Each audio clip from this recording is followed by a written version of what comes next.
Hello hi అండి, ఎలా ఉన్నారు? అందరికీ నమస్తే. బాగున్నారు? అందరూ బాగుండాలి. నేను మనస్ఫూర్తిగా కూర్చున్నానండి. నేను చికెన్ ఫ్రై చేస్తున్నానండి ఇవాళ. ఎందుకంటే వర్షం వచ్చింది, ఏదో కమ్మగా తినాలని, రుచిగా తినాలని చికెన్ ఫ్రై అండ్ కర్రీ చేసుకుంటున్నాను.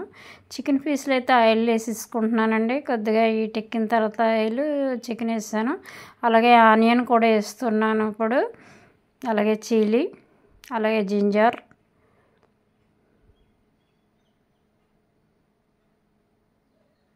ఆనియన్స్ కూడా వేస్తున్నానండి. ఇప్పుడు చూసారా, నేను అన్నీ ఒకేసారి వేసుకుంటాను. మొత్తం అన్నీ ఒకేసారి చక్కగా వాటర్ దిగి మెత్తగా ఫ్రై అవుతాయండి. చిల్లీ వేసుకున్నాను, చీల్చుకున్న పచ్చిమిరకాయలు, అలాగే అల్లం తురుమండి. మొత్తం ఇవి మొత్తం మగ్గిపోవాలి. చక్కగా మూత పెట్టేసుకున్న కరివేపాకు కొంచెం వేసుకున్నాను రుచి కోసం. కొంచెం కరివేపాకు, కొత్తిమీర అయితే వేసుకున్నానండి. అయితే ఇవి చక్కగా మగ్గిపోవాలి.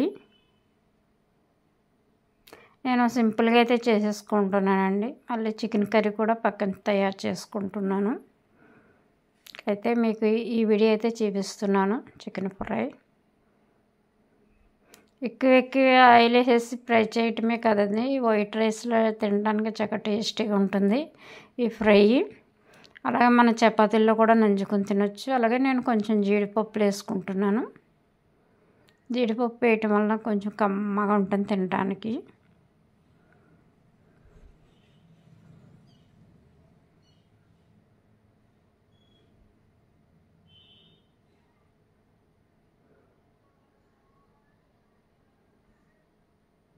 చూసారా, మగ్గిందండి. ఇప్పుడు నేను కొంచెం సాల్ట్ వేసుకుంటున్నాను. తగినంత వేసుకోండి మీరు. నేను 1 స్పూన్ సాల్ట్ అయితే వేసుకున్నాను. అలాగే చక్కగా కలియబెట్టుకుంటున్నాను. చూసారా, వాటర్ అంతా దిగి మెత్తగా అయినాయి పీసులు. అయితే ఇప్పుడు నేను పసుపు, కారం అయితే యాడ్ చేసుకుంటానండి.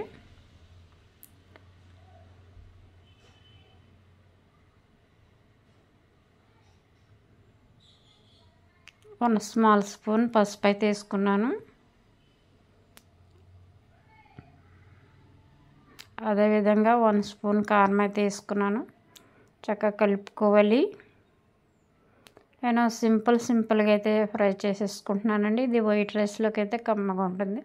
అలాగే చపాతీల్లో కూడా పెట్టుకుని తినొచ్చు. నేనైతే వైట్ రైస్ కోసం అయితే చేసుకుంటున్నాను.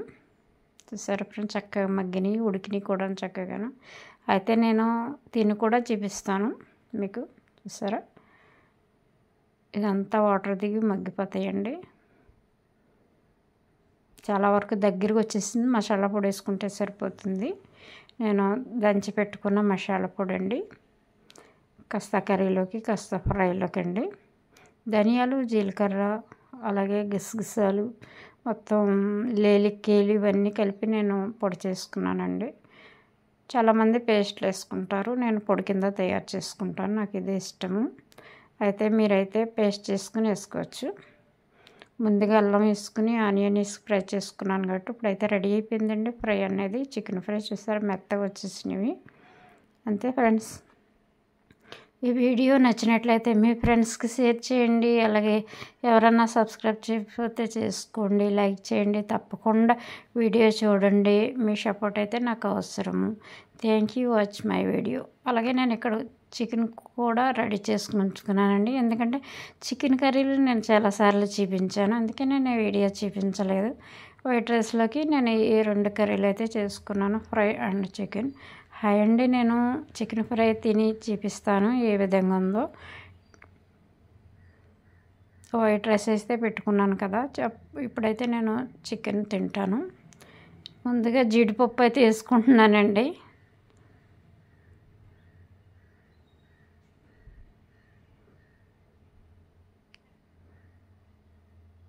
అయితే చికెన్ పులుసు వేసుకుంటున్నాను నేను. కొంచెం చికెన్ పులుసు పీసులు కాకుండా కొంచెం పులుసు తీసుకుంటున్నాను, ఎందుకంటే ఫ్రై ఉంది కదా. అయితే 2 ఒకసారి తినలేమండి. చక్కగా మెత్తగా అయితే ఫ్రై అయ్యింది చికెన్ ఫ్రై. ఆ విధంగా చేసుకుంటే వైట్ రైస్లోకి బాగుంటుందండి. చాలా టేస్టీ అయితే ఉందండి, చక్కగా ఉంది చికెన్ ఫ్రై. అలాగే మెత్తగా కూడా మెత్తగా కూడా ఉడికిందండి. లెగ్ పీస్ అండి, చూసారా బాగుంది, మెత్తగా ఉడికింది. ఈ విధంగా చేసుకోండి అందరూ.